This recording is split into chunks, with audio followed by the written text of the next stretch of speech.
எல்லாருக்கும் ஹரே கிருஷ்ணா. ஓம் நமோ பகவதே வாசுதேவாய. ஓம் நமோ பகவதே வாசுதேவாய. ஓம் நமோ பகவதே வாசுதேவாய. நாராயணம் நமஸ்கிருத்யம் நரம் சைவ நரோத்தமம் தேவீம் சரஸ்வதிம் வியாசம் ததோ ஜயம் உதீரயேத். नष्टप्रायेषु बदरेषु नित्यं भागवत सेवयां भगवत्य उत्तमश्लोके भक्तिर्भवति नैष्टिकी। ओम अज्ञानतिमिरान्धस्य ज्ञानाञ्जनशलाकय चक्षुरुन्मीलितं येन तस्मै श्रीगुरवे नमः। श्रीचैतन्यमनोभीष्टं स्थापितं येन भूतले स्वयं रूपा कदा माह्यं तदा स्वापदण्डिकम्। हे कृष्णा करुण सिंधु दीनबंधु जगत्पते गोपेशा गोपिका कांत राध कांत नमस्तुते। तप्त कांचन गौरांगी राधे वृंदावनेश्वरी वृषभानुसुते देवी प्रणमामि हरिप्रिये। वाञ्छकल्पतरुभ्यश्च कृपसिन्धुभ्य एव च पतितनां पावनेभ्यो वैष्णवेभ्यो नमो नमः। जय श्री कृष्ण चैतन्य प्रभु नित्यानंद श्री अद्वैत गदाधर श्रीवासदि गौर भक्त वृंदा। हरे कृष्णा कृष्ण कृष्ण हरे हरे हरे राम राम राम हरे हरे। எல்லாருக்கும் வணக்கங்கள்.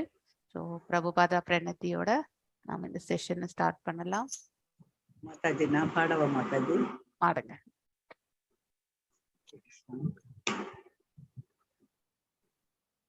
ஹரே கிருஷ்ணா மாதாஜி. ஹரே கிருஷ்ணா. நமோ விஷ்ணுபதாய कृष्ण प्रस्थाय भूतले श्रीमती भक्ति वेदांत स्वामिने दिनामिने नमो विष्णुपदाय कृष्ण प्रस्थाय भूतले श्रीमती भक्ति वेदांत स्वामिने दिनामिने नमस्ते सरस्वती देवे गौरवाणी प्रचारिणे निर्विशेष शून्यवादी वात्सल्य देशतारिणे नमस्ते सरस्वती देवे गौरवाणी प्रचारिणे निर्विशेष शून्यवादी वात्सल्य देशतारिणे जय श्री कृष्ण चैतन्य प्रभु नित्यानंद श्री अद्वैत गदाधर श्रीवासादि गौर भक्त वृंदा। जय श्री कृष्ण चैतन्य प्रभु नित्यानंदा श्री अद्वैत गदाधर श्रीवासादि गौर भक्त वृंदा। हरे कृष्णा कृष्ण कृष्ण हरे हरे हरे राम राम राम हरे हरे हरे कृष्णा कृष्ण कृष्ण हरे हरे हरे राम राम राम हरे हरे। जय राधा गोविंद राधा गोविंद राधा गोविंद राधे। जय राधा गोविंद राधा गोविंद राधा गोविंद राधे। जय गौरनिताय गौरनिताय गौरनिताय जय गौरनिताय जय गौरनिताय गौरनिताय गौरनिताय जय गौरनिताय। जय प्रभुपादा प्रभुपादा प्रभुपादा जय प्रभुपादा जय प्रभुपाद प्रभुपाद प्रभुपाद जय जय प्रभुपाद। नित्य गौर हरि बोल हरि बोल हरि बोल नित्य गौर हरि बोल नित्य गौर हरि बोल हरि बोल हरि बोल हरि बोल नित्य गौर हरि बोल हरि बोल हरि बोल हरे कृष्णा हरे कृष्णा எல்லாரும்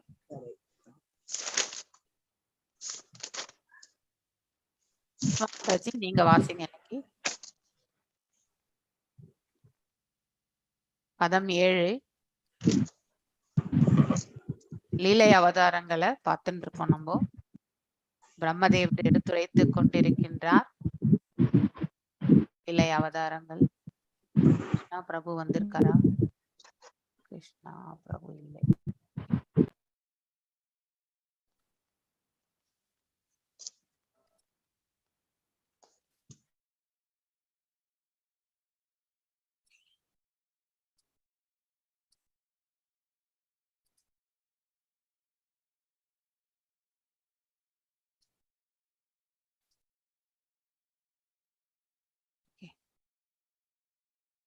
பதம் 7 காமம் தஹத்தி கிருதனோ நனுரோஷ திருஷ்டயா ரோஷம் தஹந்தம் உததேனா தஹந்தி அஹஸ்யம் ஷோ அயம் யத் அந்தாம் அலம் பிரவிஷன் பிபேதி காமஹ கதம் நு புனர் அஷ்ய மனஹ ஸ்ரேய ஏத. எஸ் வாசிங்க மாதாஜி. புஷ்ப மாதாஜி. புஷ்ப Mataji.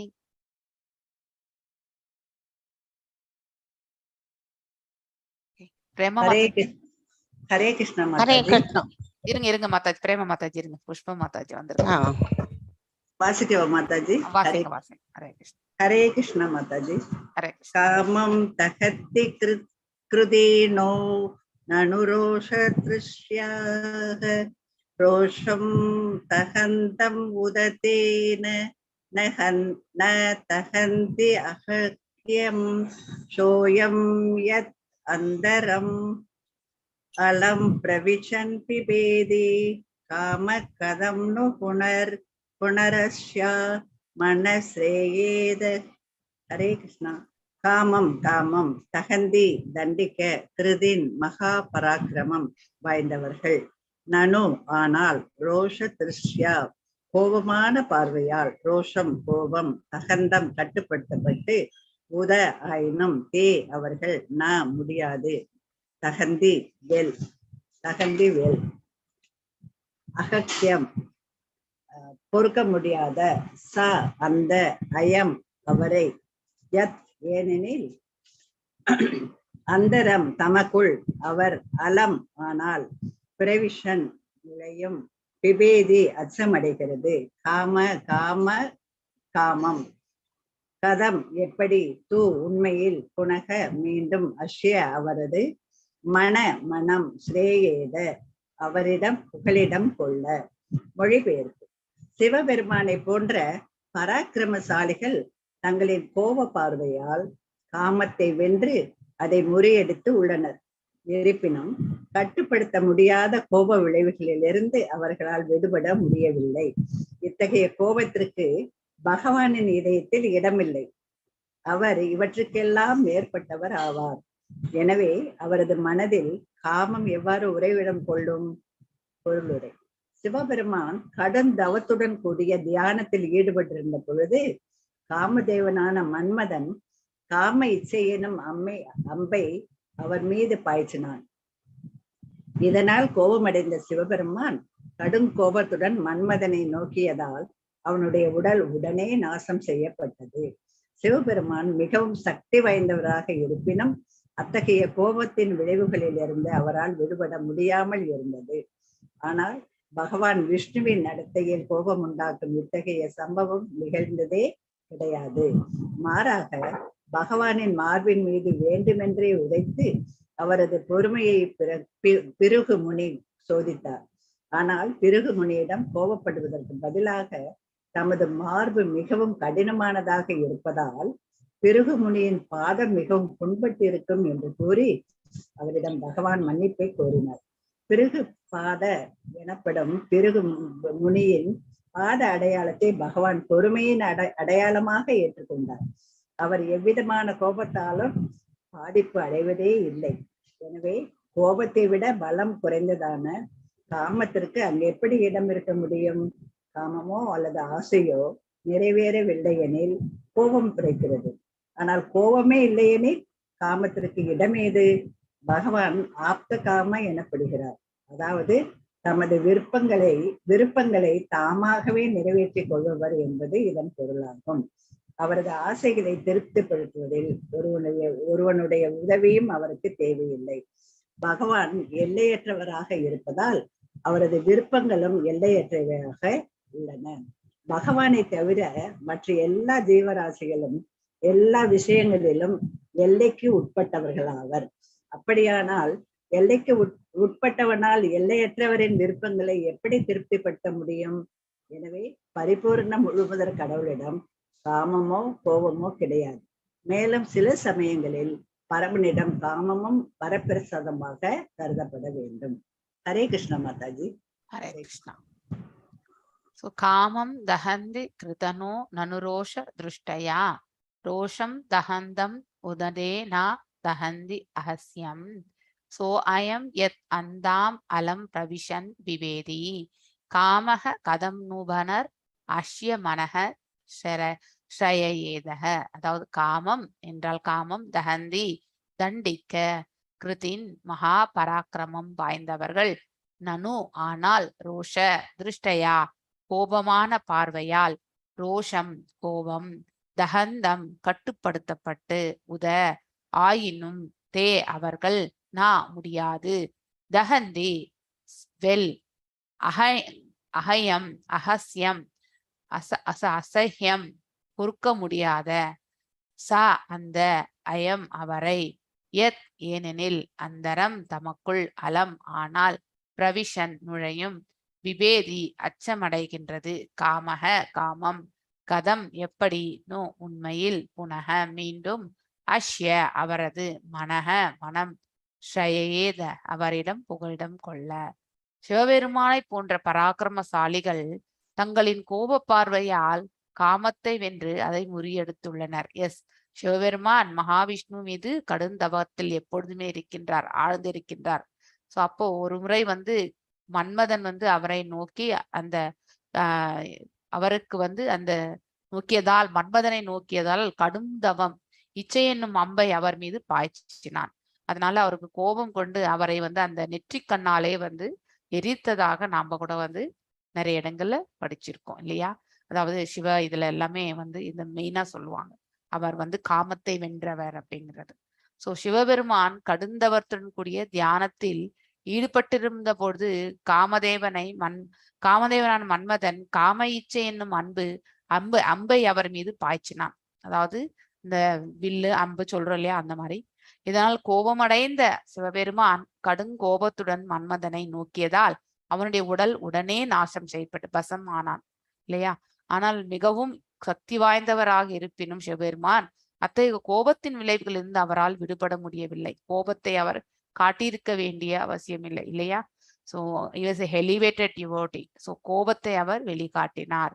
S, he doesn't have இந்த மாதிரி காமம் இதெல்லாம் அவருக்கு கிடையாது. ஆனால் இந்த கோபத்தை அவர் வந்து கட்டுப்படுத்தி இருக்கலாம். ஆனால் பகவான் விஷ்ணுவின் நடத்தில் கோபம் உண்டாக்கும் இத்தகைய சம்பவம் நிகழ்ந்தது கிடையாது. மாறாக மார்பின் மீது, அதாவது பகவானின் மார்பு மீது வேண்டுமென்றே உதைத்து அவரது பொறுமையை பிருகுமுனி சோதித்தார் இல்லையா? சோ அந்த கால் தடயம் இருக்கும். அதனாலதான் லக்ஷ்மி தாயார் வந்து கோபம் கொண்டு அவரிடமிருந்து பிரிய வேண்டிய ஒரு இதுவும் இருந்திருக்கு அப்படிங்கிறது வந்து நம்ம ஸ்தல வரலாறுல, திருப்பதி ஸ்தல வரலாறுல படிச்சீங்கன்னா உங்களுக்கு இது கண்டிப்பாக வரும்.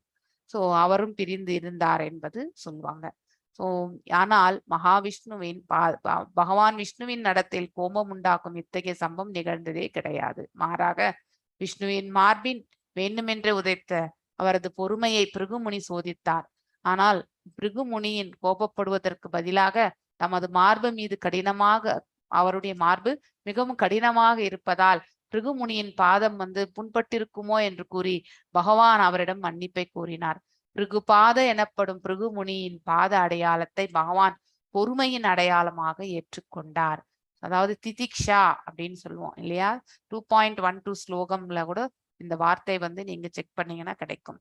Tolerance is the main thing. நம்ம வந்து கல்டிவேட் பண்ண வேண்டியது பொறுமை என்பது, ஹியூமிலிட்டி, அது எல்லாமே நம்ம வந்து கண்டிப்பாக, சகிப்புத்தன்மையை நாம வந்து கண்டிப்பாக நம்ம எல்லாருமே வந்து அதை வளர்த்து கொள்ள வேண்டும். சோ அவர் எவ்வித கோபத்தாலும் பாதிப்படைவதே இல்லை. எனவே எஸ், பெருமாளுக்கு வந்து கோபம் வராது. ஆனால் அவருடைய அவதார நோக்கம் வரும்பொழுது மட்டும்தான் அந்த அதனுடைய வெளிப்பாடை நம்ம வந்து ஏதாவது ஒரு குறிக்கோளுக்கு, ஃபார் எக்ஸாம்பிள் இது நரசிம்ம அவதாரத்துல வந்து அவருக்கு வந்து உக்ரமாக தோன்றினார் என்று சொல்லுவாங்க. ஸோ அது வந்து வெரி ரேர்லி அவருடைய இது அவதாரம் தன்னுடைய பக்தர்களுக்கு யாராவது கடினமான சூழ்நிலை ஏற்படுத்தி கொடுத்தால் மட்டும்தான் அவருக்கு வந்து கோபம். தன்னையே யாராவது நிந்தித்தாலும் அவர் எப்பொழுதுமே அதற்காக அவர் வந்து வருத்தப்பட்டது கிடையாது. எனவே கோபத்தை விட பலம் குறைந்ததான காமத்திற்கு கோபமே இல்லாதப்ப அப்ப காமமும் அங்கே இருக்காது. இந்த சுபாவத்தை நம்ம யாருக்கிட்டையாவது செக் கூட பண்ணணும். யாராவது ரொம்ப சாந்த தன்மை அப்படின்னு நினைக்கிறாங்கனாக்கா அவங்களுக்கு கோபம் வர்றதா இல்லையான்றது வந்து வச்சு கண்டுபிடிச்சிடலாம். எதையுமே பொறுமையாக ஏற்றுக்கொள்ளக்கூடிய ஒரு நபருக்கு கண்டிப்பாக கோபம் என்பது வருவது ரொம்ப ரொம்ப கம்மியான விஷயம், வெரி ரேர். அதாவது பகவானுக்கு எப்படி வந்து ஒரு பக்தர்களுக்கு வந்து பாதகம் ஏற்படும் பொழுது அவருக்கு வந்து சகித்து கொள்ள முடியாத தன்மை ஏற்படுகின்றதோ அந்த மாதிரி எப்பயாவது ரேரா வரலாமே தவிர கோபத்தை வந்து அடக்கியவனுக்கு இந்த பௌதீக விஷயத்துல இருக்கக்கூடிய இந்த காமம் வந்து அவனிடமிருந்து விலகி இருக்கும். சோ பகவான் ஆப்த காமம் எனப்படுகிறார். அதாவது தமது விருப்பங்களை தாமாகவே நிறைவேற்றி கொள்பவர் என்பது இதன் பொருளாகும். அவருக்கு என்ன தேவையா இருந்தாலும் அவருக்கே அந்த அந்தரங்க சக்தியால் எல்லாவற்றையுமே அவரால் வந்து பூர்த்தி செய்து கொள்ள முடியும். யாருக்கும் அவருடைய தேவைகளை வந்து பூர்த்தி செய்ய வேண்டிய அவசியம் இல்லை. ஆனால் அவர் எல்லோரையும் தன்னுடைய வீட்டிற்கு வரணும், அதாவது மேல இருக்கக்கூடிய அந்த ஆன்மீக உலகத்திற்கு வந்து சேரணும், நம்முடைய பிள்ளைகள் இல்லையா அப்படிங்கிற அந்த எதிர்பார்ப்பு மட்டும் அவரிடத்தில் உண்டு. சோ அதனாலதான் நம்ம எல்லாருமே நன்னிலை அடைந்து அவரிடம் செல்லணும். அதற்காக தான் என்னை வழிபடுங்கள், அனைத்துமே என் பாதங்களில் சமர்ப்பியுங்கள் அப்படின்னு சொல்லிட்டு அதற்கு ஒரு மார்க்கம் என்ன? பகவானிடத்திற்கு செல்வதற்கான மார்க்கம் அவரிடம் தாழ்பணிவது ஒன்றுதான் என்பதை வந்து அவர் எடுத்துரைக்கின்றார். பகவத்கீதையிலும் சரி பாகவதத்திலும் நாம் அதைதான் பார்க்கின்றோம். சோ அவரது ஆசைகளை திருப்திப்படுத்துவதில் அவருடைய உதவியும் அவருக்கு தேவையில்லை. அவராலே அவருடைய ஆசைகளை பூர்த்தி செய்து கொள்ள முடியும். பகவான் எல்லையற்றவராக இருப்பதால் அவரது விருப்பங்களும் எல்லையற்ற. ஏன்னா இங்க இருக்கக்கூடிய ஒவ்வொரு உயிர்வாழி 84 லட்சம் விதமான உயிர்வாழிகள் எல்லாம் பாத்தீங்கன்னாக்கா மேன்மை அடைந்து அவர்களும் வந்து பக்குவ நிலையை அடைந்து பகவானுடைய திருநாட்டை வந்து சேரணும்ன்ற பெரிய ஆசை அவருக்கு. சோ எல்லா ஜீவராசிகளும் இந்த பிரபஞ்சத்தில் கஷ்டப்படணும்ன்ற அவசியம் இல்லை இல்லையா? அதற்காகத்தான் அவர் எல்லாருமே வரவேற்கத்தான் காத்துட்டு இருக்கார். நாம தான் அந்த பாதையை வந்து உற்று நோக்கி அந்த பாதைக்குரிய பிரயாணத்தில் நாம வந்து முன்னேற்றம் அடைந்து செல்ல வேண்டும். பகவானை தவிர மற்ற எல்லா ஜீவராசிகளும் எல்லா விஷயங்களும் எல்லைக்கு உட்பட்டவர்கள் தான். எல்லாருக்குமே ஒரு பவுண்டரிஸ் உண்டு. ஆனால் அவர் எல்லையற்றவர். அப்படியானால் எல்லைக்கு உட்பட்டவனால் எல்லையற்றவருக்கு நாம் எப்படி திருப்தி செய்ய முடியும்? கண்டிப்பாக முடியாது. நாம எல்லையற்றவராக இருந்தாதான் எல்லையற்றவருக்கு நம்மளால் ஆனது கொடுக்க முடியும். ஃபார் எக்ஸாம்பிள், நம்ம கிட்ட ஒரு செல்வம் இருக்கு, நாம ஒரு மிடில் கிளாஸ் ஃபேமிலின்னா ரொம்பவுமே வந்து புவர் ஃபேமிலிக்கு நம்மளால ஏதாவது உதவி பண்ண முடியும் இல்லையா? அதே வந்து பில்கேட்ஸுக்கு வந்து நம்ம ஏதோ உதவி பண்ணணும்னு நினைச்சா அது நடக்குமா? கண்டிப்பா நடக்காது. அதை போலதான் பகவானுக்கும் வந்து நம்ம எதையுமே சப்ளை பண்ண முடியாது.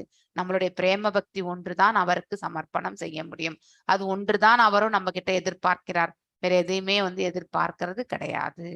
சோ பிரசாதம் கூட வந்து அவர் ஸ்வீகரிக்கிறது நம்மள மாதிரி இருக்கிறவங்களுக்கு பிரசாதமாக அதை நம்ம கொடுக்கும் பொழுது அவர்களும் அந்த பாவ விலைகளிலிருந்து விடுதலை அடைந்து நல் மார்க்கத்தை பெறணுன்றதுக்காக தான் பிரசாதத்தை கூட நாம அவருக்கு வழங்குகின்றோம். அவர் எதுவுமே நம்ம கிட்ட கேட்கறது கிடையாது. நீர் கூட ஒரு கிளாஸ் தண்ணி வச்சா கூட போரும், அதுவே எனக்கு போரும்னு சொல்றார். சோ நமக்கு தான் அதுல நன்மை அப்படிங்கறத வந்து தெரிந்து கொண்டு பக்தி என்பது த பெனிஃபிட் அப்படின்னு நம்ம எடுத்துட்டு போனோம்னாக்கா அந்த உயிர் வாழிக்கு தான் அந்த நன்மையே. அப்படி இருக்கும் பட்சத்துல அந்த நன்மையான பலனை யாவது அடையணும்ன்றி முதல்ல நம்ம அந்த கோரிக்கையோடையாவது இந்த பக்தி பாதையில நம்ம அடியெடுத்து வைப்போம். சோ அப்படியானால் எல்லைக்கு உட்பட்டவனால் எல்லையற்றவன் விருப்பங்களை எப்படி திருப்திப்படுத்த முடியும்? இப்ப எப்படி நான் பில்கேட்ஸ்க்கு நம்ம வந்து கடன் வழங்க முடியாதோ, பில்கேட்ஸ் கிட்ட இருந்து வேணா நம்ம கடன் வாங்கலாம், ஆனா பில்கேட்ஸுக்கு நம்ம கடன் கொடுக்க முடியாது. சோ எனவே பரிபூர்ண முழுமுதற் கடவுளிடம் காமமோ கோபமோ கிடையாது. கோபம் இல்லாதப்ப கண்டிப்பாக அங்கே காபமும் இருக்காது. மேலும் சில சமயங்கள் பரமனிடம் காமமும் வரப்பிரசாதமாக கருத வேண்டும். அது எப்பொழுது அவருக்கு கோபம் வரும்னா தன்னுடைய பக்தர்களுக்கு யாராவது துன்புறுத்தினால் மட்டும்தான் அவருக்கு கோபம் வரும். அதை தவிர்த்து அவருக்கு வந்து கோபம் என்பது வராது. எஸ், பிரேம மாதாஜி வாசிங்க. வித்தக ச பத்னி உதித பத்ரிபீர் அந்தி ராஜ்னோ பாலோ அபிஷன் உபகதஸ் தபசே வனானி தஸ்மா அதாத்ருவ கதிம் கிருணதே பிரசன்னோ திவ்யாக ஸ்வதுவந்தி முனையோ யத் உபரி அதசத்தாத். எஸ் வாசிங்க. ஹரே கிருஷ்ண மாதாஜி.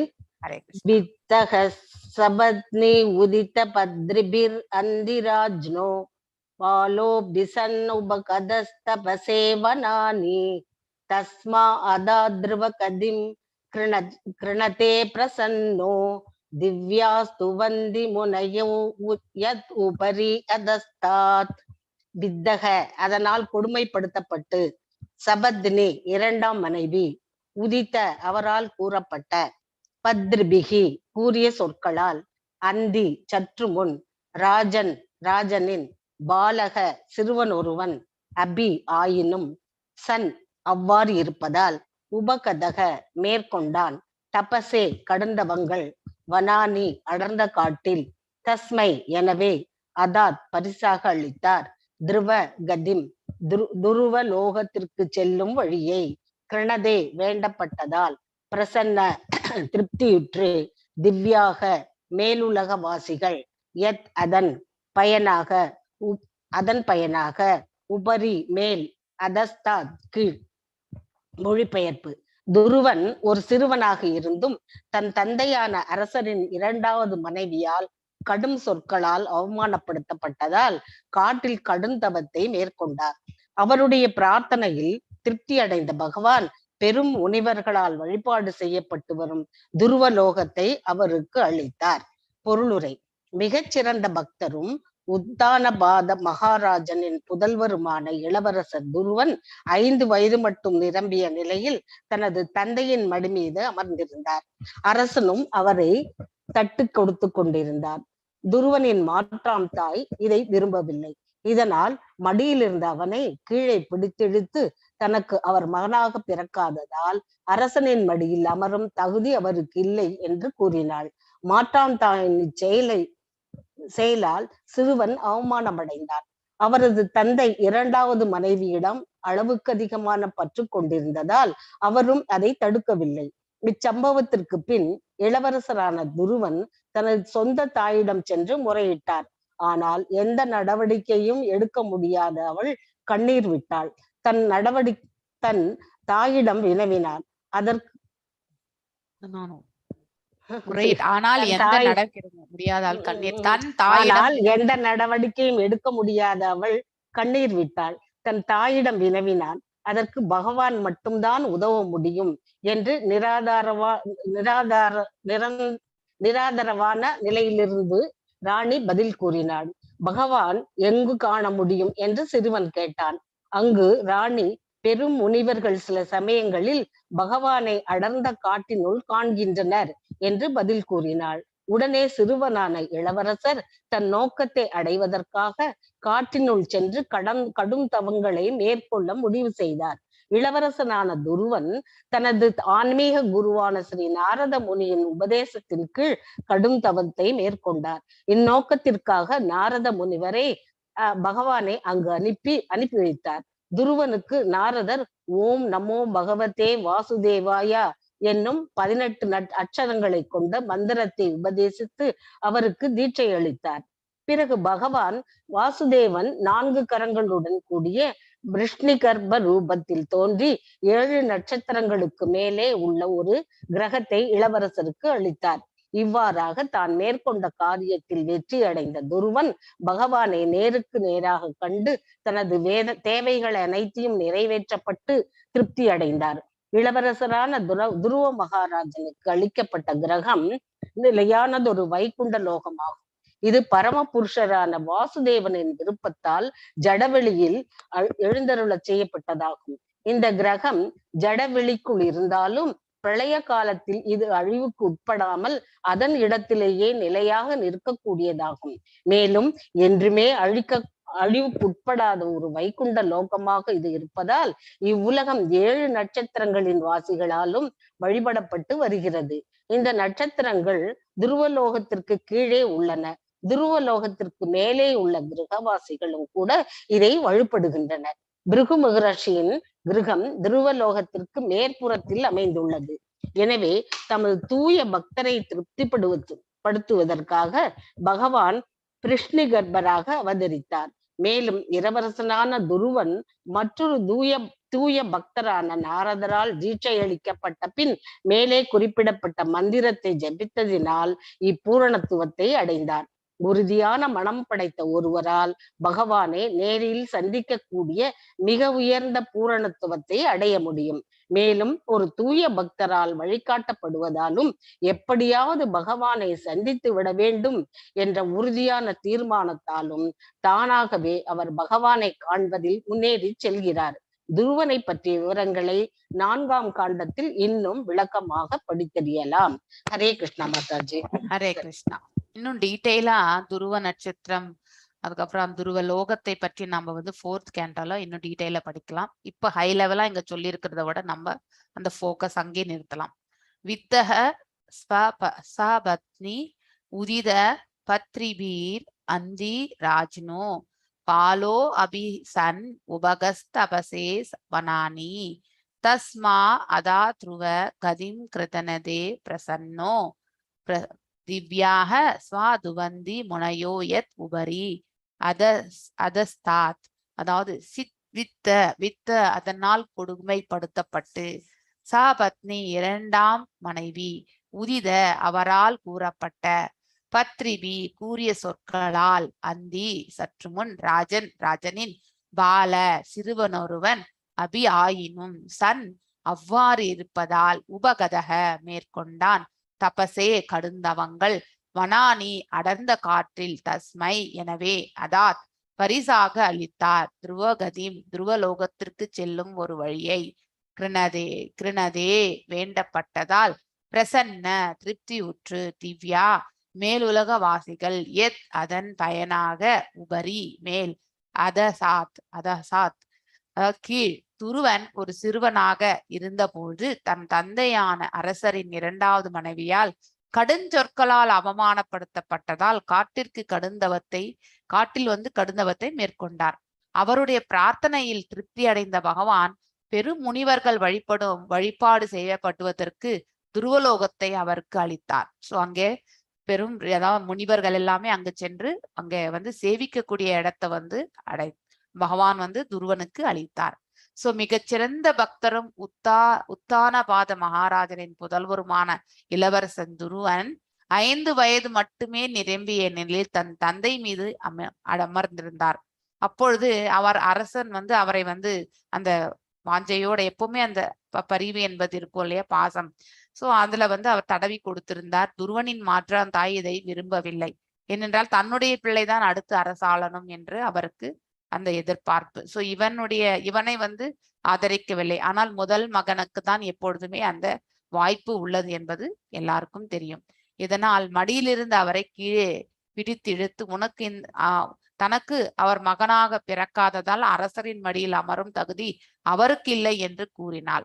சோ மாற்றாந்தாயினி சொல்லினால் அவர் சிறுவன் அவமானம் அடைந்தான். அவரது தந்தை இரண்டாவது மனைவியிடம் அளவுக்கு அதிகமான பற்றுதல் கொண்டிருந்ததால் அவரும் அதை தடுக்கவில்லை. இச்சம்பவத்துக்கு பின் என்ன, இளவரசன் தன் தாயிடம் சென்று வினவுகின்றான். அவளும் அதை கேட்டு கண்ணீர் வடிக்கின்றாள். இதற்கு என்ன சொல்யூஷன் அததான் அவர் தேடினார் இல்லையா. அதற்கு பகவான் மட்டும்தான் உதவ முடியும் அப்படிங்கிற ஒரு பதிலை அந்த தாயினம் இருந்து வருகின்றது. பகவானை எங்கே காண முடியும் என்று ஒரு கொஸ்டின் கேட்கிறார். அடர்ந்த காற்றினுள், அதாவது நிறைய ரிஷி முனிகள் எல்லாம் அவரை கண்டதாக சொல்கின்றார்கள். அங்கேதான் அவரை காண முடியும் அப்படிங்கிற ஒரு விளக்கத்தையும் தாய் கொடுக்கிறாள். உடனே சிறுவனான இளவரசர் தன் நோக்கத்தை அடைவதற்காக காற்றுக்கு சென்று கடுந்தவங்களை மேற்கொள்ள முடிவு செய்கின்றான்.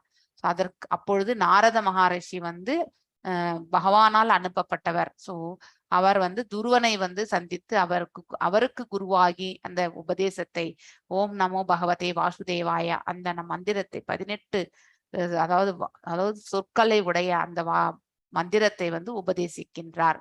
சோ 4 கரங்களுடன் கூடிய பிருஷ்ணி கர்ப்ப ரூபம் என்பது அந்த பரமாத்மா ரூபத்துக்கு பிருஷ்ணி கர்ப்ப ரூபம்.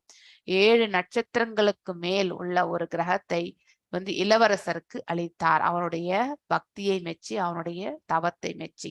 இவ்வாறாக தான் மேற்கொண்ட காரியத்தில் வெற்றியடைந்த துருவன் பகவானை நேருக்கு நேரு கண்டு தனது தேவைகள் அனைத்தையும் நிறைவேற்றிக் கொண்டார். சோ அவன் கடுந்தவம் புரிந்த பிறகு மீண்டும் இந்த இகலோகத்தில் இருக்கக்கூடிய அவனுடைய ஆட்சியை புரிவதற்கு பகவான் பணிக்கிறார். ஆனால் அந்த இது எனக்கு தேவையே இல்லை. இந்த இகலோகத்துல நான் அரசனாக இருக்க வேண்டும் என்ற ஆசை எனக்கு இல்லை. எப்பொழுதுமே தங்களுக்கு பக்தி செய்வது ஒன்றே எனக்கு போரும் என்ற அந்த பக்குவ நிலையை அவன் அடைகின்றான். முதலில் அவன் தன்னுடைய உரிமைக்காக தான் இந்த தவத்தை செய்தான் இல்லையா. சோ நாம் எல்லாரும் கூட இனிஷியலா ஒரு முக்தி அடையணும், மோட்சம் அடையணும் அப்படிங்கிற ஒரு எண்ணத்தோட தான் இந்த பக்தி செயலில ஸ்டார்ட் பண்ணிருப்போம். ஆனா இப்போ அந்த பக்குவ நிலை வரும் பொழுது முக்தியை பற்றி நம்ம பெருசா யோசிக்க வேண்டியதில்லை. வெறும் பக்தி மட்டும் செய்தால் போரும் என்ற அந்த உணர்வுக்கு நாம தள்ளப்பட்டு விடுவோம். முக்தியும் மோட்சம் எல்லாமே பகவான் பார்த்துப்பார். அதை பத்தி நம்ம பெருசா யோசிக்க வேண்டிய அவசியம் கிடையாது. நம்ம செய்ய வேண்டியது என்ன, எப்பொழுதுமே அனன்ய பக்தி ஒன்றே நம்மளுடைய கடமையாக நாம் ஏற்றுக்கொண்டு செய்ய வேண்டும். இளவரசனான துருவ மகாராஜனுக்கு அளிக்கப்பட்ட கிரகம் இந்த துருவ கிரகம் அந்த அச்சாணியாக சொல்கின்றது இல்லையா. முன்னாடி ஒரு பதத்துல கூட நம்ம படிச்சிருக்கோம். அதாவது இந்த ஒவ்வொரு அண்டத்திற்குமே ஒரு அச்சாணியாக அது பயன்படுத்தப்படுகின்றது என்று. அதனால மீண்டும் நம்ம 4வது காண்டத்துல இதை பத்தி டீட்டெயிலா படிக்கும்பொழுது அதை பத்தி என்ன சொல்லியிருக்காங்கன்றத பார்ப்போம். இது பரமபுருஷரான வாசுதேவனின் விருப்பத்தால் ஜடவெளியிலேயே எழுந்தருள செய்யப்பட்டதாகும். அதாவது இங்க இருக்கக்கூடிய ஒவ்வொரு அண்டத்திற்குள்ளேயுமே நம்ம எல்லாம் அழியக்கூடிய இந்த லோகங்கள் இருக்கும். ஆனால் அவரது வந்து நித்தியமான ஒரு வைகுண்டத்திற்கு சமமாக கருதப்படுகின்றது. அது இந்த பிரளயமே வந்து எல்லாம் பகவானுக்குள்ள அடங்கினாலும் அந்த இடம் எப்பொழுதுமே அழிவடையாமல் இருக்கக்கூடியது என்று சொல்லப்படுகின்றது. இவ்வுலகம் 7 நட்சத்திரங்களில் வாசிகளாலும் வழிபடப்பட்டும் வருகின்றது. இந்த நட்சத்திரங்கள் துருவலோகத்திற்கு கீழே உள்ளன. துருவலோகத்திற்கு மேலே உள்ள கிரகவாசிகள் கூட இதை வழிபடுகின்றனர். பிருகு மகாரிஷி இல்லையா, அதாவது தப்போலோகத்துல இருக்கக்கூடியவங்க எல்லாருமே வந்து இங்க வந்து அவருடைய அந்த துருவலோகத்தை வந்து வணங்குகிறார்கள். மேற்புறத்தில் அமைந்துள்ளன. அந்த 7 நட்சத்திரங்களை பற்றி மோஸ்ட்லி அந்த 4th கேண்டோல பார்க்கும்பொழுது நம்ம பார்க்கலாம். இப்ப அதை பத்தி நம்ம இங்க ஷார்ட்டா சொல்லியிருக்கிறத நம்ம வந்து எவ்வாறு எடுத்துரைத்திருக்கிறார்களோ அதை மட்டுமே நம்ம தெரிந்து கொள்ளலாம். அது எந்த 7 நட்சத்திரங்கள் அப்படிங்கறத வந்து பார்க்கலாம்.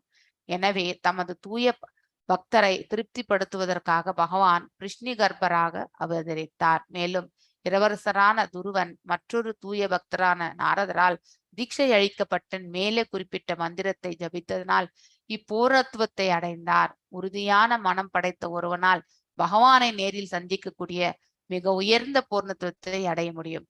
நமக்கு தேவை நம்பிக்கை. நம்பிக்கையோடையும் ஸ்ரத்தையோடையும் வந்து ஸ்ரத்தை என்பதும் நம்பிக்கை தான். அந்த நம்பிக்கையோடையும் அதே மாதிரி ஏற்றுக்கொள்ளக்கூடிய பக்குவத்தோடையும் அவர்கள் வந்து பக்தியை செலுத்தினால் கண்டிப்பாக பகவான் நமக்கு என்ன தேவையோ அதை வந்து வழங்குகிறார். மேலும் ஒரு தூய பக்தரால் வழிகாட்டப்படுவதாலும் ஒரு குரு ஆச்சாரியாவுடைய வழிகாட்டுதலை நம்ம வந்து கண்டிப்பாக ஏற்றுக்கொள்ள வேண்டும். எப்படியாவது பகவானை சந்தித்து விட வேண்டும் என்ற உறுதியான தீர்மானத்தாலும் இது வந்து துருவனுக்கு சொல்லப்பட்டது. தானாகவே அவர் பகவானை காண்பதில் முன்னேறி செல்கிறார். துருவனை பற்றிய விவரங்கள் வந்து 4ஆம் காண்டத்தில் இன்னும் விளக்கமாக படித்தறியலாம் என்று இங்கே சொல்லப்பட்டிருக்கின்றது. பதம் 9. பத்மா மாதாஜி நீங்க வாசிங்க. யத் வேனம் உத்பதஹ கதம் த்வஜ பிரஜ்ரஹ நிபுலுஷ்டஹ பௌருஷ பகம் நிறையே வதந்தம் திராத வார்த்திதோ ஜகதி புத்திர பதம் சாலேபே துக்தா வசூனி வசுதா சகலானி ஏன. வாசிங்க மாதாஜி. ஹரே கிருஷ்ணா. யத் வேனம் உத்பத கதம் த்விஜ வாக்ய வஜ்ர நிஷ்லுப்ஷ்ட பௌரஷ நிறையே பதந்தம் திராத்வார்த்திதோ ஜகதி புத்திர பதம் சலேபே துக்தா வசூனி வசுதா சகலானி ஏன. யத் அப்பொழுது வேன மகாராஜனிடம் உட்பத கதம் தர்மத்தின் வழியிலிருந்து விலகி சென்று த்விஜ பிராமணர்களின் வாக்கிய சாபச் சொற்கள் வஜ்ர இடி மின்னல் நிஷ்புஷ்ட அதனால் எரிக்கப்பட்டு பௌரஷ சிறப்புடைய செயல்கள் பகம் ஐஸ்வர்யம் நிறையே நரகத்திற்குள் பதந்தம் கீழ்நோக்கி சென்றான்.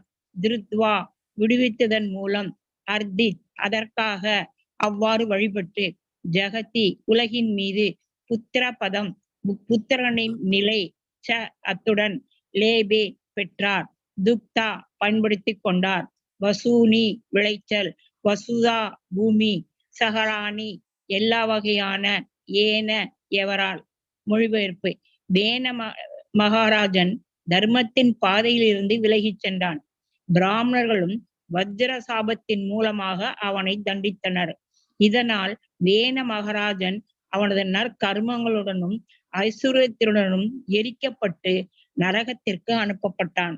பகவான் தமது அசூரணமான கருணையால் அவனுடைய மகனாக பிரிது என்ற பெயருடன் வந்து அவதரித்து சாபத்துக்குள்ளான வேன மகாராஜனை நரகத்திலிருந்து விடுவித்தார். மேலும் விவசாயத்திற்காக அவர் பூமியை நன்கு பயன்படுத்தி கொண்டார். பொருளுரை. வர்ணாசுர தர்ம முறைக்கேற்ப பக்தியும் கல்வியறிவும் உள்ள பிராமணர்களே சமுதாயத்தின் உண்மையான காப்பாளர்கள் ஆவார். பிராமணர்களே நாட்டை எவ்வாறு முற்றிலும் நேர்மையான முறையில் ஆட்சி புரிவது என்பதை நிர்வாகிகளான அரசர்களுக்கு உபதேசித்து வந்தனர். இதனால் பக்குவமான பொதுநல எண்ணம் கொண்ட நாடாக அது இயங்கி வந்தது. அரசர்கள் அல்லது சத்திரிய நிர்வாகிகள் எப்பொழுதும் கற்றறிந்த பிராமணருடன் கலந்து ஆலோசிப்பார்கள். அவர்கள் கொடுங்கோல் ஆட்சி புரியும் சக்கரவர்த்திகளாக இருந்ததே இல்லை. மனு சம்ஹிதையும் பிற அதிகாரப்பூர்வமான சாஸ்திரங்களும் பிரஜைகளை ஆட்சி புரிவதற்குரிய வழிகாட்டி நூல்களாக இருந்தன. மேலும் குடியரசு என்ற பெயரில் நாட்டின் சட்ட தொகுப்பை புத்தியில் தாழ்ந்த மனிதர்கள் தொகுக்க வேண்டிய அவசியம் இல்லாமல் இருந்தது. ஒரு குழந்தைக்கு அதன் எதிர்கால நல்லொழுக்கத்தை பற்றி மிக குறைந்த அறிவு மட்டும் இருப்பதை போன்று புத்தியில் தாழ்ந்தவர்களான பாமர மக்களுக்கு அவர்களின் சொந்த நன்மையை பற்றிய மிக குறைந்த அறிவே உள்ளது. அனுபவமுள்ள தந்தை முன்னேறும் பாதையை நோக்கி களங்கமற்ற குழந்தைக்கு வழிகாட்டுகிறார். குழந்தைகளை போன்ற பாமர மக்களுக்கும் இதே போன்ற வழிகாட்டல் தேவைப்படுகிறது. பொதுநலத்திற்குரிய சட்ட தொகுப்புகள் மனு சமிதியிலும் மற்ற வேத இலக்கியங்களிலும் கொடுக்கப்பட்டுள்ளன. இத்தகைய அறிவு நூல்களுக்கு ஏற்றவாறும் பிராமணர்கள் அரசர்களுக்கு ஆலோசனை கூறி வந்தனர். அத்தகைய பிராமணர்கள் அரசனின் பணியாட்களாக இருக்கவில்லை. இதனால் அரசனுக்கு சாஸ்திரங்களின் கொள்கைகளை பற்றி உத்தரவிடுவதற்கு அவர்களுக்கு சக்தி இருந்தது. இம்முறை சந்திரகுப்த மகாராஜனின் காலம் வரைக்கும் கூட இருந்து வந்தது. மேலும் சாணக்கியர் என்ற பிராமணர் அரசரின் ஊதியம் பெறாத பிரதம மந்திரியாக இருந்தார். வேன மகாராஜன் இக்கொள்கையை பின்பற்றவில்லை. கற்றறிந்த பிராமணர்களை அவன் மீறி நடந்தான். பரந்த மனம் படைத்த பிராமணர்கள் சுயநலவாதிகள் அல்ல. மாறாக எல்லா பிரஜைகளின் முழு நன்மையையும் அவர்கள் கருத்தில் கொண்டவர்களாக இருந்தனர். வேன மகாராஜனின் கெட்ட நடத்தையின் காரணத்தால் அவனை தண்டிக்க விரும்பிய பிராமணர்கள் பகவானிடம் பிரார்த்தனை செய்த பின் அரசனை சபித்தனர். நீண்ட ஆயுள், அடக்கம், நற்பெயர், நேர்மை, மேலுலகங்களுக்கு ஏற்றம் பெறக்கூடிய வாய்ப்பு மற்றும் புண்ணிய புருஷர்களின் ஆசி, மகாத்மாக்களின் அடிச்சோட்டை உறுதியாக பின்பற்ற ஒருவன் முயற்சிக்க வேண்டும். வேன மகாராஜன் அவனுடைய கடந்த கால நேர்மையினால் அரசனானான். ஆனால் அவன் வேண்டுமென்றே மகாத்மாக்களை அலட்சியம் செய்ததால் மேற்குறிப்பிட்ட ஆஸ்திகள் அனைத்தையும் இழந்து விடுமாறு தண்டிக்கப்பட்டான். வாமன புராணத்தில் வேன மகாராஜனின் சரித்திரமும் அவனுடைய இழிவும் முழுமையாக விவரிக்கப்பட்டுள்ளன.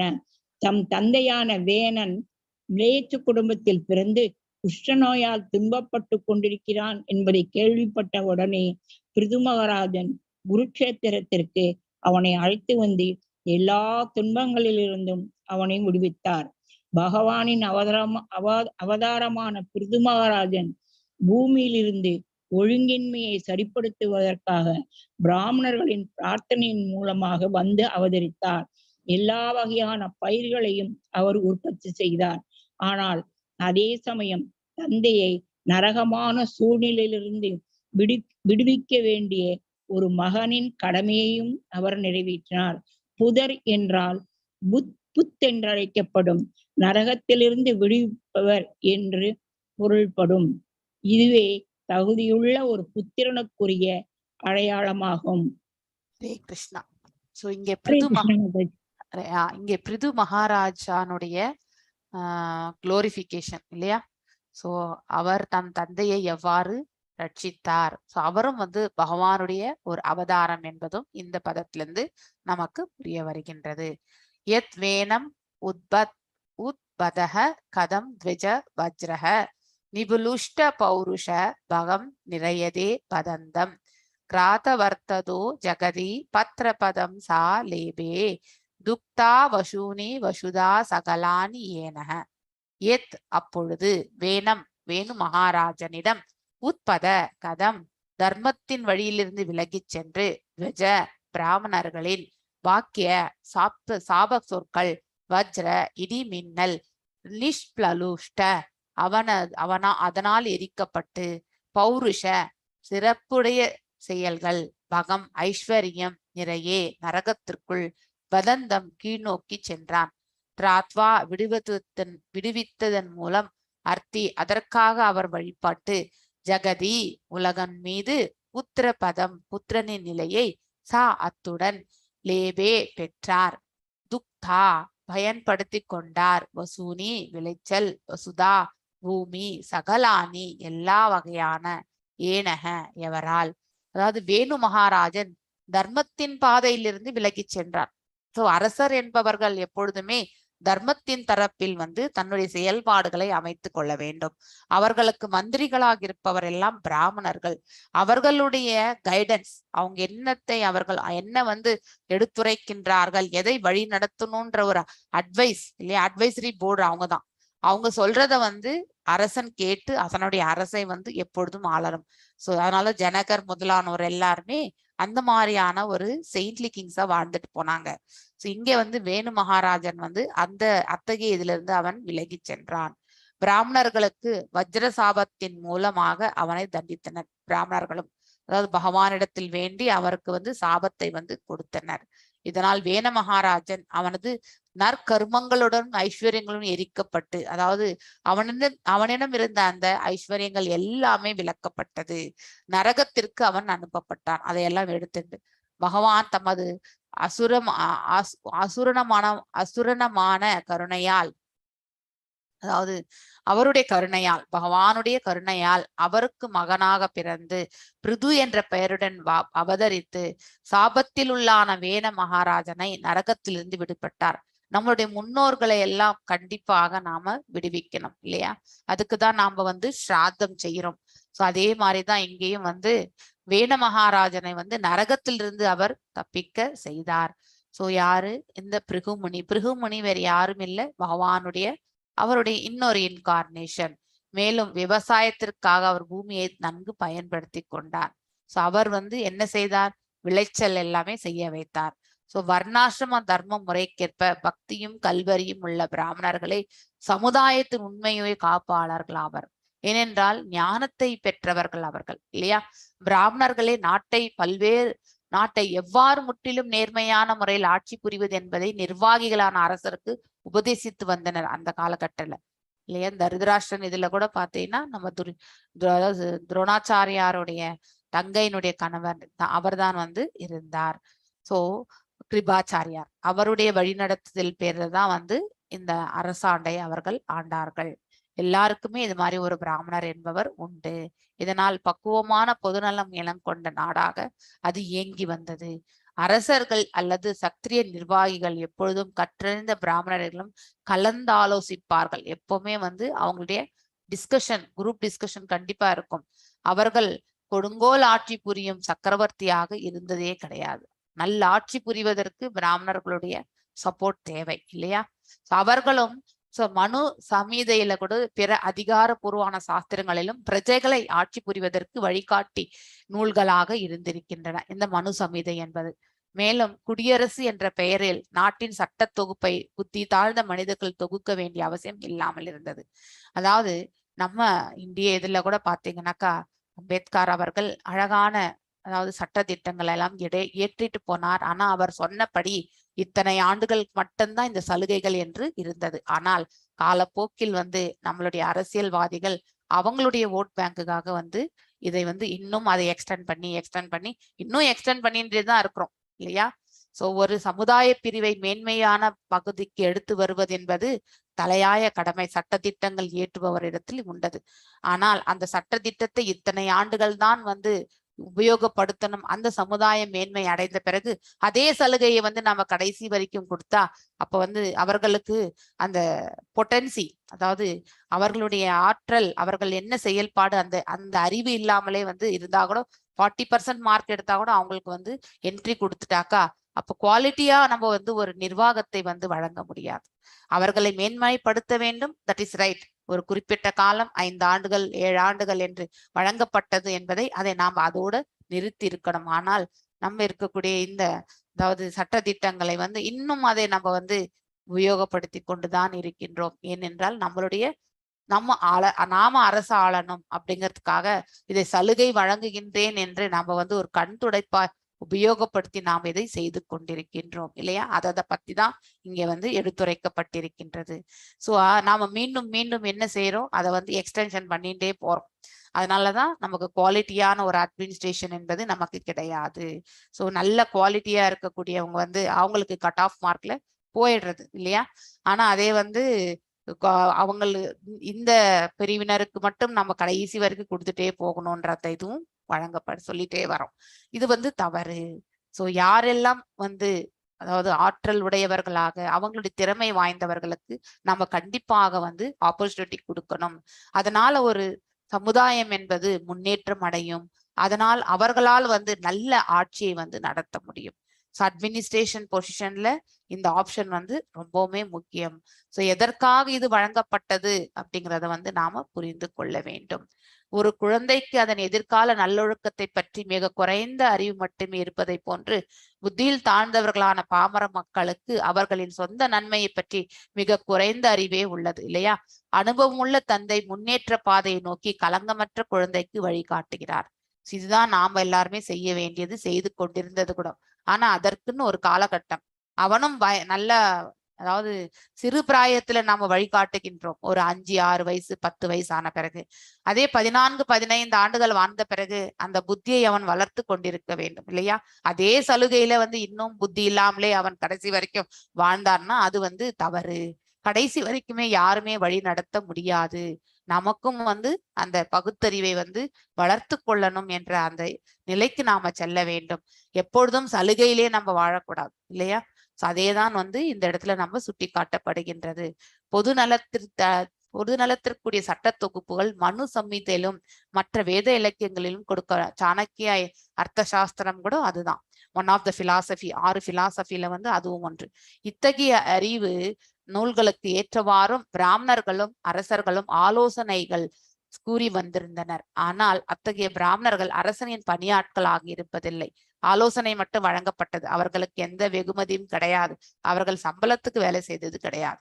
இதனால் அரசரும் சாஸ்திரங்களின் கொள்கைகளை பற்றி உத்தரவிடுவதற்கு அவர்களுக்கு சக்தி இருந்தது. இம்முறை சந்திரகுப்த மௌரியா அந்த அரசாளும் காலம் வரை நடந்து வந்ததாக இங்கே சொல்லப்பட்டிருக்கு. ஏனென்றால் அவரிடத்தில் தான் சாணக்கியரும் இருந்தார் என்பது நமக்கு தெரியும் இல்லையா? அது பிரதம மந்திரியாக இருந்தார். வேனரா மகாராஜன் இக்கொள்கையை பின்பற்றவில்லை. அதாவது பிராமணர்கள் சொன்ன அட்வைஸை வந்து அவர் ஏற்றுக்கொள்ளவில்லை. சோ அதனால வந்து பரந்த கற்றறிந்த பிராமணர்கள் அவனை பிராமணர்களை மீறி நடந்தான். பரந்த மனம் படைத்த பிராமணர்கள் சுயநலவாதிகள் அல்ல, மாறாக எல்லா பிரஜைகளுடைய நன்மைக்காக எல்லா பிரிவினருமே ஒரு பேலன்ஸ்டு சுச்சுவேஷன். நம்ம வீட்டுல கூட 2 குழந்தை இருக்குன்னா ஒரு குழந்தை நல்ல ஸ்ட்ராங்கான ஒரு இது இருக்கும்போது அந்த குழந்தைய வந்து அவனால வந்து மேலுக்கு வந்து விட முடியும் அப்படிங்கிற அதுக்காக அவனுக்கு நிறைய சப்போர்ட் பண்ண மாட்டாங்க. ஆனா வீக்கா இருக்கிற ஒரு குழந்தைக்கு வந்து கண்டிப்பாக அவன் முன்னேற்றம் அடையறதுக்காக ஒரு சப்போர்ட், மாரல் சப்போர்ட் எப்பவுமே உண்டு இல்லையா? அதே போலதான் அவர்களும் மேன்மை அடைந்த பிறகு இருவருமே வந்து சமமாக அதை வந்து பார்க்கக்கூடிய பக்குவ நிலைக்கு நாம வரணும். இன்னுமே அவன் கடைசி வரைக்குமே வீக்குன்னு சொல்லிட்டு அவனுக்கு எப்பவுமே நம்ம சலுகை வழங்குவது என்பது தவறு. சோ அதைதான் நாம் இங்கே பார்க்கின்றோம். பரந்த மனம் படைத்த பிராமணர்கள் சுயநலவாதிகள் அல்ல. இந்த சமுதாய பிரிவு எப்பொழுதுமே பேலன்ஸ்டா எடுத்துட்டு போகணுன்றதுக்காக தான் அவர்களுடைய ஞானத்தை வந்து உபயோகப்படுத்தி அரசனுக்கு வந்து அறிவுரை வழங்கி கொண்டிருந்தார்கள். சோ அவர்கள் கருத்தில் கொண்டவர்களாக இருந்தனர். வேணு மகாராஜன் கெட்ட நடத்தையின் காரணத்தால் அவனை தண்டிக்க விரும்பிய பிராமணர்கள் பகவானிடமே பிரார்த்தனை செய்த பின் அவர்கள் வந்து சபித்தனர். சாபத்தின் விளைவு எல்லாவற்றையும் அவன் இழக்க நேரிட்டது இல்லையா? அதனால் அதுக்கப்புறம் வந்து நரகத்திற்கு அவன் தள்ளப்பட்டான். சோ நீண்ட ஆயுள், அடக்கம், நற்பெயர், நேர்மை, மேல் உலகங்கள் ஏற்றம் பெறக்கூடிய வாய்ப்பு மற்றும் புண்ணிய புருஷர்களின் ஆசி, மகாத்மாக்களின் அடிச்சொடையை உறுதியாக பின்பற்ற ஒருவர் முயற்சிக்க வேண்டும். சோ ஒரு மகாத்மா, ஒரு குரு, ஆச்சாரியாருடைய அதாவது அறிவுரையை வந்து ஏற்றுக்கொண்டு நடக்கக்கூடிய எந்த ஒரு மனிதனும் இத்தகைய செயல்பால் இத்தகைய இயல்புகள் வந்து அடைகின்றான். அடக்கத்தோடு இருக்கக்கூடிய அந்த இயல்பை அடைகின்றான். நல்ல பெயர் எடுத்துக்குவான். நீண்ட ஆயுள் இருந்தால் இந்த சமுதாயத்திற்கு நாம வந்து சேவை புரியக்கூடிய பாக்கியம். பகவானுக்கு நாம வந்து சேவை புரியும் பொழுது அதனுடைய பலன் எல்லாமே எல்லா ஜீவராசிகளுக்கும் வந்து சேர்கின்றது. இன்டைரக்டா எல்லாருக்குமே அந்த நன்மை வந்து சேருகின்றது.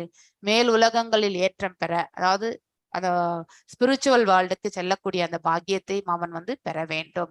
இதற்கெல்லாம் அந்த மகாரதர்கள் மகாத்மாக்களுடைய அறிவுரையை வந்து ஏற்று நடத்த வேண்டும். வேண மகாராஜன் அவனுடைய கடந்த கால நேர்மையினால் அரசனானான். ஆனால் அவன் வேண்டுமென்றே மகாத்மாக்களை அலட்சியம் செய்ததால் மேற்குறிப்பிட்ட ஆஸ்திகள் அனைத்தையும் இழந்து விடுமாறு தண்டிக்கப்பட்டான். சாபம். வாமன புராணத்தில் வந்து இவரை பற்றி எடுத்துரைத்திருக்கிறதாக இங்க ரெஃபரன்ஸ் வந்து பிரபுபாதர் வந்து விளக்கியிருக்கிறார். வேண மகாராஜனின் சரித்திரமும் அவனுடைய இழிவும் முழுமையாக விவரிக்கப்பட்டுள்ளன. தம் தந்தையான வேணனன் மேலேச்ச குடும்பத்தில், அதாவது மிலேச்ச குடும்பத்தில் பிறந்து குஷ்ட நோயால் துன்பப்பட்டு கொண்டிருக்கின்றான் என்பதை கேள்விப்பட்ட உடனே, மேலேச்சர்கள் அப்படிங்கிறதையும் நாம் முன்னாடியே படிச்சிருக்கோம் இல்லையா, புத்தியில் தாழ்ந்தவர்கள் தான் வந்து மேலேச்சர்கள். அப்படிப்பட்ட குலத்தில் பிறந்து அவர் குஷ்ட நோயால் துன்பப்பட்டு கொண்டிருக்கின்றார் என்பதை கேள்விப்பட்ட உடனே பிருது மகாராஜன் குருஷேத்திரத்திற்கு அவரை அழைத்து வந்து எல்லா துன்பங்களிலும் இருந்து அவரை விடுவித்தார். அந்த ஸ்தலம் வந்து புனித ஸ்தலம். அங்கே புண்ணிய காரியங்கள் செய்யும் பொழுது நமக்கு வந்து பாவ விமோக்ஷனம் எல்லாம் கிடைக்க பெறுகின்றோம். அதனால்தான் மகாபாரத போரும் அங்கே, அதாவது எத்தனையோ பாவங்கள் புரிந்தவர்கள் இருக்கிறவங்க எல்லாரும் கூட அந்த போர்ல வந்து மடிந்தார்கள். அவங்களுக்கு எல்லாமே சொர்க்க பிராப்தி என்பதை வந்து பகவான் வழங்கினார். அது அந்த ஸ்தலத்தினுடைய வரலாறு. பகவானின் அவதாரமான பிருது மகாராஜன் பூமியில் இருந்து ஒழுங்கின்மையை சரிப்படுத்துவதற்காக பிராமணர்களின் பிரார்த்தனையின் மூலமாக வந்து அவதரித்தவர். சோ பிராமணர்களுடைய பிரார்த்தனையால் தான் அவர் பிறவி எடுத்தார் என்று இங்கே சொல்லப்பட்டிருக்கின்றது. அந்த அவதாரமும் பகவானுடைய ஒரு அவதாரம் என்றும் இங்கே சொல்லப்பட்டிருக்கிறது. எல்லா வகையான பயிர்களையும் அவர் உற்பத்தி செய்தார், அதாவது விவசாயத்தை பெருக்க செய்தார். ஆனால் அதே சமயம் தந்தையை நரகமான சூழ்நிலையிலிருந்து விடுவிக்க வேண்டி ஒரு மகனின் கடமையும் அவர் நிறைவேற்றினார். தாய் தந்தையர் செய்வது எவ்வாறு பிள்ளைகளை வளர்ப்பது ஒரு கடமையோ, அதே மாதிரிதான் இறுதி கட்டத்துல வந்து தந்தைக்கு வந்து ஆற்ற வேண்டிய கடமைகளை வந்து மகன் எப்பொழுதுமே செய்ய வேண்டும். சோ நம்ம இந்த அத்தியாயத்திலயோ இல்ல முந்தைய அத்தியாயத்தில பார்த்துட்டு இருந்தோம் இல்லையா, நமக்கு எல்லாமே அந்த ருணானு அந்த இதெல்லாமே திருப்பி தரணும். எல்லாம் நாம டெபிட்டர்ஸ் இல்லையா, பூமிக்கு கடன்பட்டவர்கள், தாய் தந்தைக்கு கடன்பட்டவர்கள், பகவானுக்கு நாம் எல்லாம் கடன்பட்டவர்கள். எல்லாரும் அவங்க கொடுத்திருக்கக்கூடிய ரிசோர்ஸ் எல்லாத்தையும் உபயோகப்படுத்தி தான் இந்த பிரபஞ்சத்துல நாம வாழ்ந்துட்டு இருக்கோம். நம்ம பிள்ளைகளை நாம எல்லாம் படிக்க வைக்கிறோம் இல்லையா, அந்த ரிசோர்ஸை வந்து அவங்க யூட்டிலைஸ் பண்ணிக்கிறாங்க. அது வந்து அவங்களுக்கு they are become a debitors only. அதை நாம கண்டிப்பாக ஒரு ரூபத்தில் தாய் தந்தையருக்கு நாம நம்மளுடைய சேவையின் மூலமாக திருப்பி வழங்க வேண்டும். இதுதான் அந்த மக்களுடைய கடமையும் கூட. சோ புதர் என்றால் புத் என்று அழைக்கப்படும் நரகத்திலிருந்து விடுபட்டவர் என்று பொருள். புதர் அதாவது அந்த ஸ்லோகத்துல வர்றது, அவர் வந்து நரகலோகத்திலிருந்து விடுவிக்கப்பட்டார். இதுவே தகுதியுள்ள ஒரு புத்திரனுக்குரிய அடையாளமாகும். எஸ், நம்ம பிருகு முனி மாதிரி நாம கூட வந்து தாய் தந்தையருக்கு நம்மால் ஆன அனைத்து செயல்களுமே நாம செய்ய வேண்டும். அது ரொம்ப முக்கியம். எஸ், பிரியா பாலாஜி, லலிதா கண்ணன் மாதாஜி வாசிங்க நீங்க. நாபேர் அசாவ் ருஷப ஆசக சுதேவி சூனுர் யோவை சங்கார சமஹ த்ருத சமஹ ஜடயோக சரியாம் யத் பாரமஷ்யம் ருஷயா பதம் ஆமனந்தி ஸ்வஸ்த பிரசாந்த கானக பரிமுக்த சங்கஹ. எஸ், வாசிங்க மாதாஜி. ஹரே கிருஷ்ணா மாதாஜி. ஹரே கிருஷ்ணா மாதாஜி. அபேர சாவ்ரிஷப ஆசசுதேவி சூனுர்யௌ வைச்சசார சமத்ருக் ஜடயோகச்சர்யாம் யத் பாரமஹம்ஸ்யம் ரிஷய பதமாமனந்தி ஸ்வஸ்த பிரசாந்த கரண பரிமுக்த சங்கஹ. நாபி மகாராஜனால், அசௌ பரமபுருஷர், ரிஷபர் ஆச ஆனார், சுதேவி சுனுஹு அவரது மகன், யக யார், வை நிச்சயமாக, இஞ்சார இயற்றினார், சமநிலையுடைய, ஜட யோக சர்யாம் யோகத்தை நிறைவேற்றல், யத் எது, பாரமஹம்ஸ்யம் பூரணத்துவத்தின் மிக உயர்ந்த நிலை, ருஷய கற்றறிந்த முனிவர்கள், பதம் சூழ்நிலை, ஆமனந்தி ஏற்றுக்கொள்கிறது, ஸ்வஸ்தக சுய திருப்தி அடைந்த நிலை. பிரசாந்த நிறுத்தி வைக்கப்பட்ட. கரண ஜடப்புலன்கள் பரிமுக்த பூரண முக்தி அடைந்த. சங்கக ஜடக்கலங்கம். மொழிபெயர்ப்பு. நாபிராஜனின் மனைவியான சுதேவியின் மகனாக தோன்றிய பகவான் ரிஷபதேவர் என்று அறியப்பட்டார். மனதை சமநிலைப்படுத்துவதற்காக அவர் பௌதீகமான யோக முறையை மேற்கொண்டார்.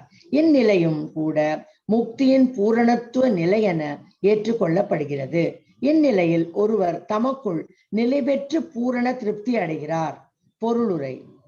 தன்னுணர்வை பெறுவதற்குரிய பல வகையான யோக முறைகளில் ஜட யோகமும் ஒன்றென அதிகாரிகளால் ஏற்றுக்கொள்ளப்பட்டுள்ளது. இந்த ஜட யோகமானது ஜட விளைவுகளால் பாதிக்கப்படையாத ஒரு கல்லை போல ஆகும். பயிற்சி உள்ளடக்கியதாகும். கல் ஒன்று புறச்சூழ்நிலைகளில் தாக்குதல்களுக்கும் மறு தாக்குதல்களுக்கும் நடுநிலைமையாக இருப்பதை போலவே ஜட உடலின் மீது வேண்டுமென்றே சுமத்தப்படும் துன்பத்தை பொறுத்து கொள்வதன் மூலமாக ஒருவன் ஜட யோகத்தை பழகுகிறான். இத்தகைய யோகிகள் தாங்களாக பல துன்பங்களை தங்கள் மீது சுமத்தி கொள்கின்றனர். இத்தகைய பல முறைகளில் ஒன்று தங்களது தலையில் உள்ள மயிரை சவரம் செய்யாமலும் எவ்விதமான ஆயுதத்தின் உதவி இல்லாமலும் பிடுங்கி எடுப்பதை பயில்வதாகும். ஆனால் இத்தகைய ஜடயோக பயிற்சியின் உண்மையான நோக்கம் அனைத்து ஜட பற்றுக்களிலிருந்தும் விடுபட்டு முழுமையாக தனக்குள் நிலை பெற்றிருப்பதாகும். சக்கரவர்த்தியான ரிஷபதேவர் தமது வாழ்வின் இறுதி கட்டத்தில் உடலின் மீது சுமத்தப்பட்ட எவ்வித துன்பத்தாலும் பாதிக்கப்படாமல் ஊமையான பைத்தியக்காரனை போல் சஞ்சரித்து கொண்டிருந்தார். நீண்ட மயிருடனும் தாடியுடனும் நிர்வாணமாக அவர் திரிவதைக் கண்டு தெருவில் உள்ள குழந்தைகளும் மனிதரும் அவர் மீது எச்சிலை காரி துப்புவதும் அவர் உடல் மீது சிறுநீர் கழிப்பதும் வழக்கமாக இருந்து வந்தது. அவர் தமது சொந்த மலத்தின் மீது அசையாமல் படுத்து கிடப்பார். ஆனால் அவரது மலம் நறுமணம் வாய்ந்த மலர்களின் வாசனையை போன்று மனம் வீசியது. புண்ணிய புருஷர்கள் அவரை பரமஹம்சராக அடையாளம் கண்டனர். அதாவது மனித பக்குவத்தின் மிக உயர்ந்த நிலை என்பது இதன் பொருளாகும். தனது மலத்தை நறுமணம் வாய்ந்ததாக மாற்றிக்கொள்ள முடியாத ஒருவன் சக்கரவர்த்தியான ரிஷபதேவரை போல நடிக்க கூடாது. ஜடயோகத்தை பயிற்சி செய்வது ரிஷபதேவருக்கும் அவரை போன்ற நிலையிலுள்ள மற்றவர்களுக்கும் சாத்தியமானதாகும். ஆனால் சாதாரண மனிதன் ஒருவன் இத்தகைய அசாதாரணமான பயிற்சியை பின்பற்றுவது சாத்தியம் அல்ல. இங்கு இப்பதத்தில் குறிப்பிட்டுள்ளது போல் ஜடயோகத்தின் உண்மையான நோக்கம் பிரசாந்த கரண எனும் புலன் அடக்கமாகும்.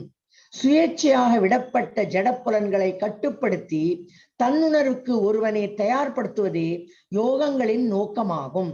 குறிப்பாக கலியுகத்தில் இந்த ஜடயோகம் எவ்வித நன்மையும் பயக்கக்கூடியது அல்ல.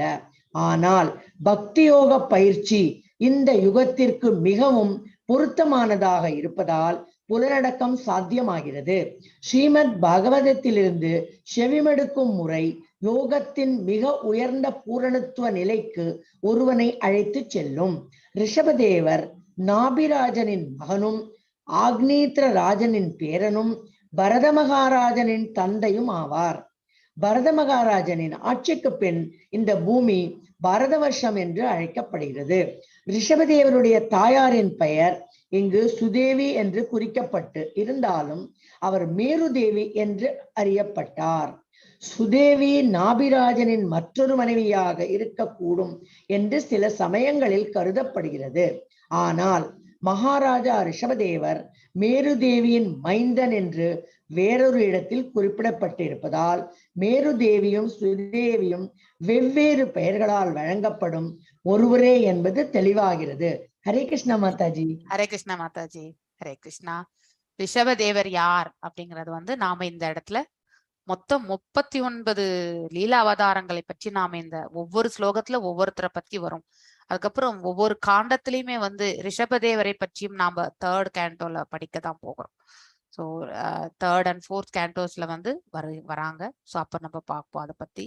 நாபேர் அஷாவ் ருஷப ஆச சுதேவி சுனூர் யோவை சங்கர சம த்ருத சம ஜட யோக ஷர்யா யத் பாரம் அஷ்யம் ருஷயா பதம் ஆமநந்தி ஸ்வஸ்த பிரசாந்த கானக பரிமுக்த சங்கக.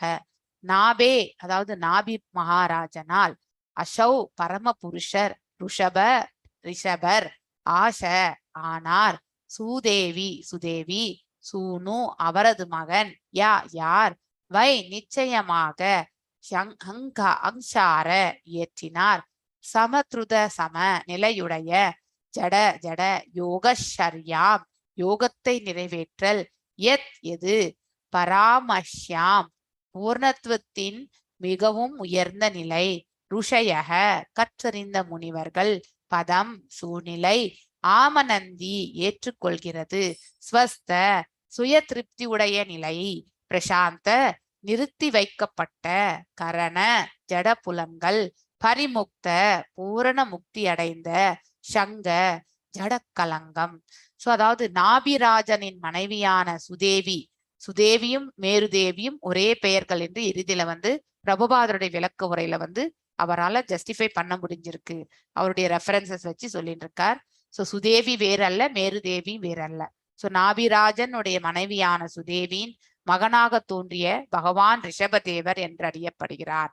மனதை சமநிலைப்படுத்துவதற்காக அவர் பௌதீகமான யோக முறையை மேற்கொண்டார்.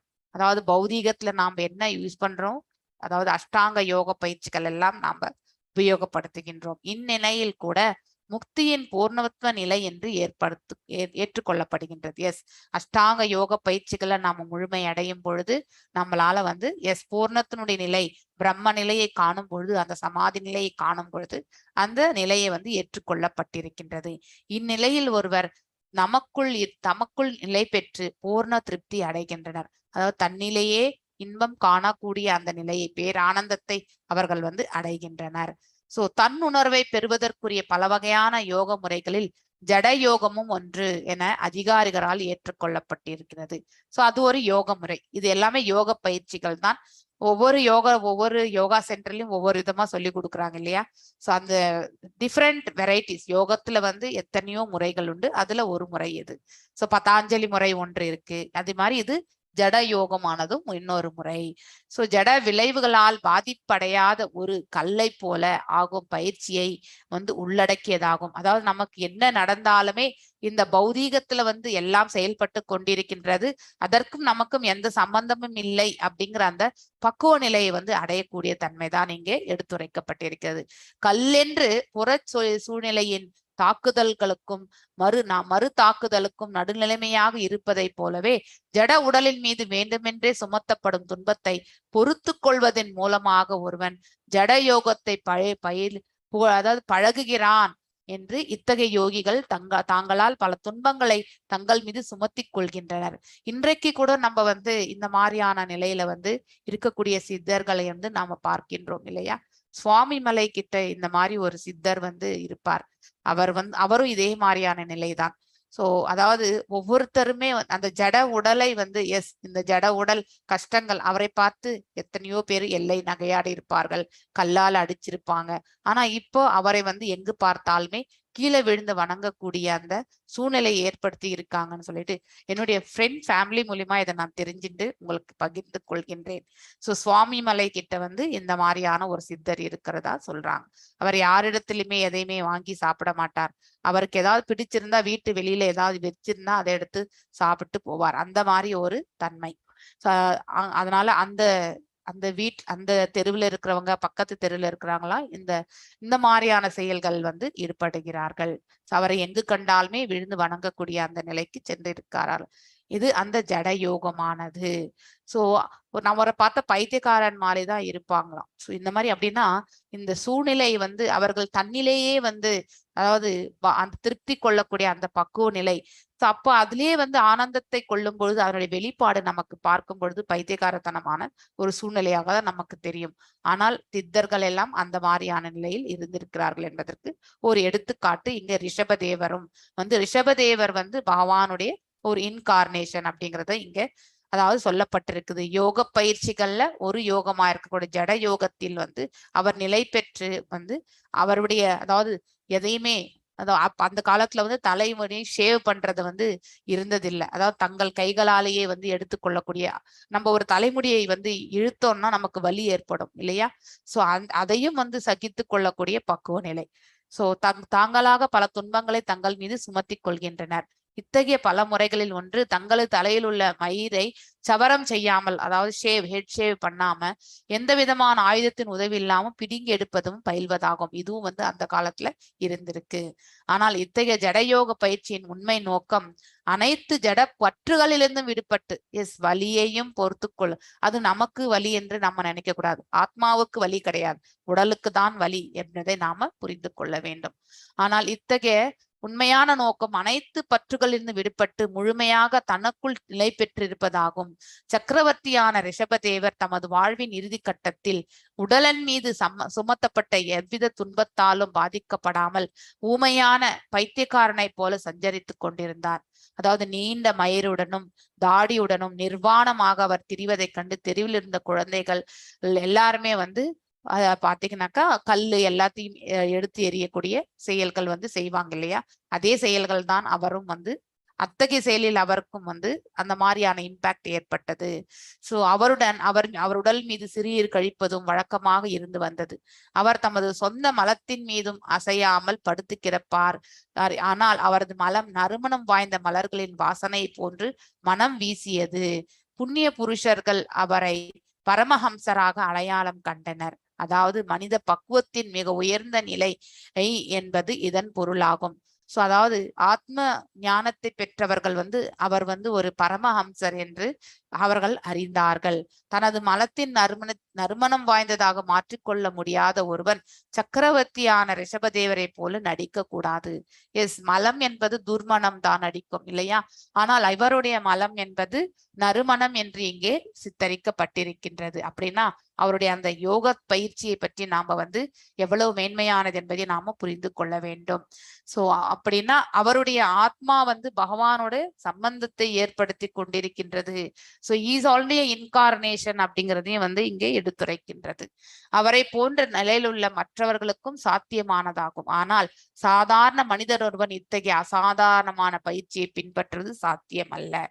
இங்கு இப்பதத்தில் குறிப்பிட்டுள்ளது போல ஜடயோகத்தின் உண்மையான நோக்கம் பிரசாந்த கரண எனும் புலனடக்கமாகும். அதாவது சுயேட்சையாக விடப்பட்ட ஜட புலன்களை கட்டுப்படுத்தி தன்னுணர்வுக்கு ஒருவனை தயார்படுத்துவதே யோகங்களுடைய நோக்கம். சோ யோக பயிற்சிகளே நமக்கு என்ன சொல்றது? மனச அறிவை அதுக்கப்புறம் வந்து புலன்களை எல்லாம் கட்டுப்படுது. கர்மேந்திரியங்கள் ஞானேந்திரியங்கள் புலன்களின் செயல்கள் இந்த 3 குணங்களிலிருந்து நாம விடுதலை அடையிறது. இதைதான் வந்து எடுத்துரைக்கின்றது யோக பயிற்சிகள் இல்லையா? இந்த ஜட யோகம் எவ்வித நன்மையும் பயக்கக்கூடியதல்ல. கலியுகத்துல வந்து இது நமக்கு சாத்தியமற்ற ஒன்று இல்லையா?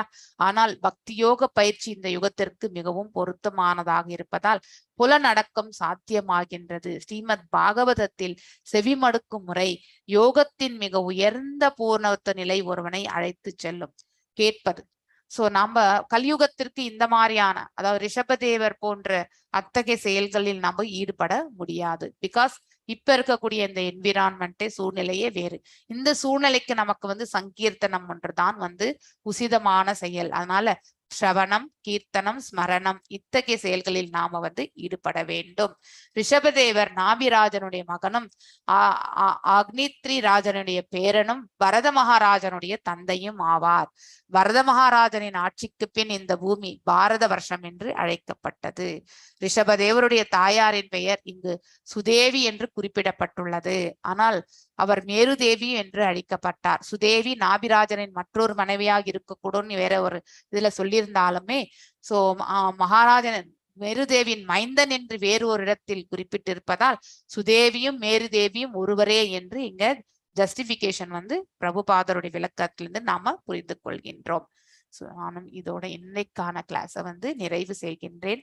வாஞ்ச கல்பதாருபியஷ கிருப சிந்துபியவச்ச பதிதனாம் பாவனேபியோ வைஷ்ணவேபியோ நமோ நமஹ. அனந்த கோட்டி வைஷ்ணவர்களுக்கு நமஸ்காரங்கள். பத்மா மாதாஜி, நேத்து நீங்க ஏதோ சொல்லணும்னு நீங்களே, எல்லாருமே கொஞ்சம் சைலண்டா இருங்க. பத்மா மாதா